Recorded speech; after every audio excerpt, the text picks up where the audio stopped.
Video එක දියවැඩියාව පාලනය කරන ආහාර 10ක් ගැන. ඔයාට දියවැඩියාව පාලනය කරගන්න අමාරුද? එහෙනම් මේ වීඩියෝ එක බලන්නකෝ. මේකේ තියෙනවා ගෙදරදිම හදාගන්න පුළුවන් ආහාර 10ක්. අවසාන එක ගොඩාක් වැදගත්. channel එක subscribe කරගෙනම වීඩියෝ එකට එකතු වෙන්නකෝ. 1. තැම්බූ බිත්තර 2ක්. මේකේ සීනි නැහැ. තියෙන්නේ ප්‍රෝටීන් විතරයි. උදේට බිත්තර 2ක් කෑවම මොකද වෙන්නේ? දවල් 12 වෙනකම්ම බඩගින්න එන්නේ නැහැ.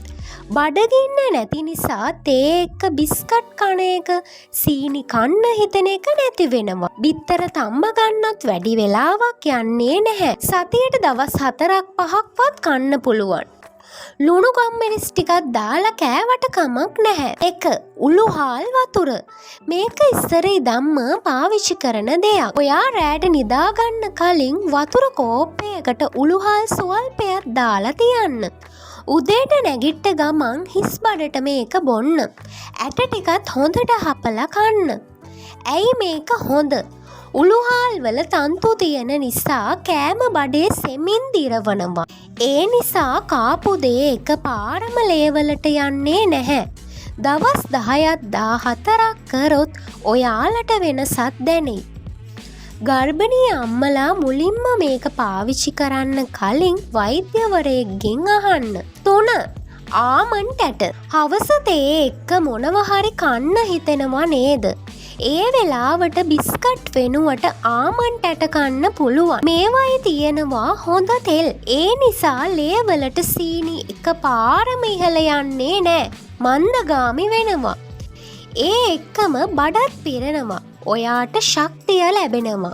වැදගත්ම දේ තමයි දවසට ආමන්ඩ් ඇට 10ට වඩා කන්න එපා. ටිකක් බැදලා ලුණු නැතුව කෑවොත් නම් රසයි. 4.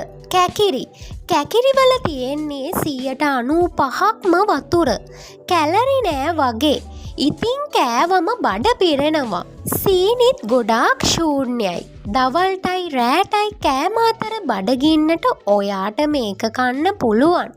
සලාදෙට කපලා ලුණු මිරිස් දාලා, එහෙම නැත්තම් නිකම්ම කන්නකෝ කෑලි කපාගෙන.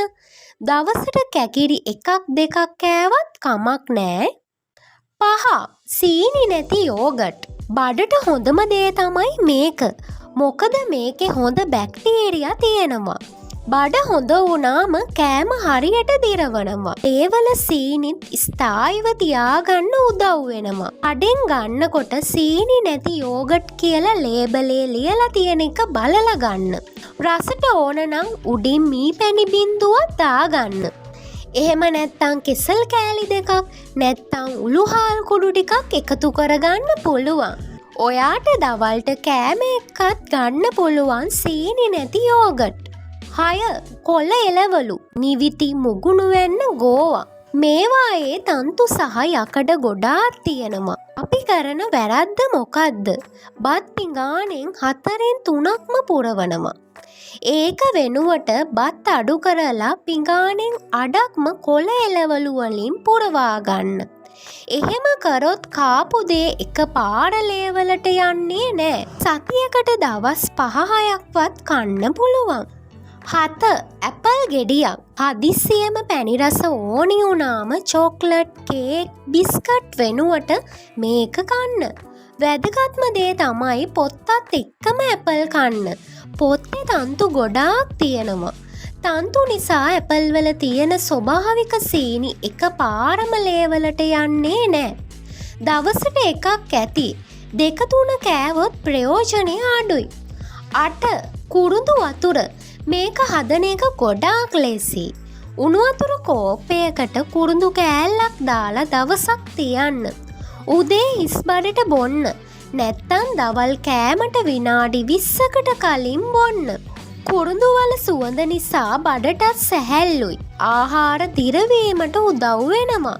ශරීරය ඇතුලේ තියෙන අපිරිසිදුකම් ඉවත් කරනවා. සීනි දාන්න එපා. එහෙම දැම්මොත් වැඩක් වෙන්නේ නැහැ. 9. සාලයා වගේ පොඩි මාළු. මේ මාළු වල හොඳ තෙල් තියෙනවා. ඒක ශරීරයේ දැවිල්ල අඩු කරනවා. සතියකට දෙපාරක් හරි 3 පාරක් හරි කෑමට ගන්න පුළුවන්. වැදගත්ම දේ තමයි තෙලේ බෙදලා නෙවෙයි. ව්‍යංජනයක් විදිහට ඇඹුල් තියල් විදිහට ගන්න. ලොකු මාළු නැතුවට කමක් නෑ. මේ පොඩි මාළු වල තියෙන ගුණ දේවල් ගොඩයි. 10. බොංචි පරිප්පු කඩල. මේවායේ ප්‍රෝටීන් සහ තන්තු දෙකම තියෙනවා. උදේට පරිප්පු, දවල්ට කඩල, රෑට බෝංචි. සතියට දවස් 3-4ක් මේවා කෑමට තිබුණොත් ගොඩාක් හොඳයි. උදාහරණයක් විදිහට ඔයාට දවසේ ආහාර වේල මේ විදිහට හදාගන්නත් පුළුවන්.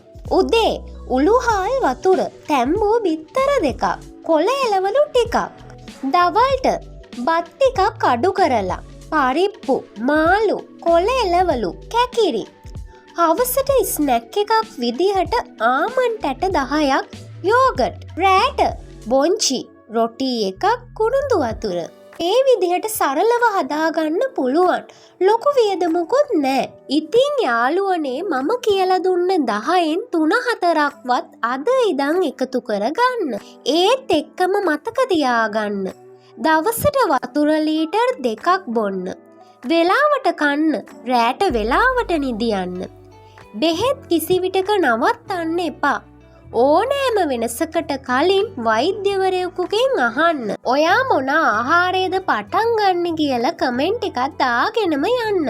ඒ වගේම මට කියන්න ඕනි මම වෛද්‍යවරයෙක් නෙවෙයි. මේ මම සොයාගත් කරුණු සහ මගේ අත්දැකීම් පමණයි. ඔයාට ලෙඩක් තියෙනවා නම් මේ ආහාර වේලට යන්න කලින් වෛද්‍යවරයෙක්ගෙන් අහලා උපදෙස් ගන්නත් පුළුවන්. මේ දියවැඩියාව කියන රෝගය ලෝකේ ලක්ෂ ගානකට තියෙනවා. ඉතින් බය වෙන්න එපා, ලැජ්ජ වෙන්නත් එපා. අපි ඇත්ත කතා කරොත් 100%ක් හොඳ කරගන්න බැරි වුණාට හොඳටම පාලනය කරගන්න පුළුවන්. කොහොමද? අද අපි කතා කරපු වගේ කෑම, වෙලාවට බෙහෙත්, ඇවිදීම, නිදිය ගැනීම, මේ 4 එකතු වුණාම ඔයාට සාමාන්‍ය කෙනෙක් වගේ ජීවත් වෙන්න පුළුවන්. බය වෙලා බෙහෙත් නවත්තන්න එපා. අවුරුදු ගාණක් බෙහෙත් බිව්වට කමක් නෑ. ඒක ශරීරය ආරක්ෂා කරනවා. ඉතින් කලබල වෙන්න එපා. පොඩි පොඩි වෙනස්කම් වලින් ලොකු ජීවිතයක් හදාගන්න පුළුවන්. ඔයා තනියම නෙවෙයි. අපි හැමෝම ඔයා එක්ක ඉන්නවා. මේ වීඩියෝ එක කෙනෙක්ට හරි ශක්තියක් වුණා නම්, වැදගත් වුණා නම් ෂෙයා කරන්න.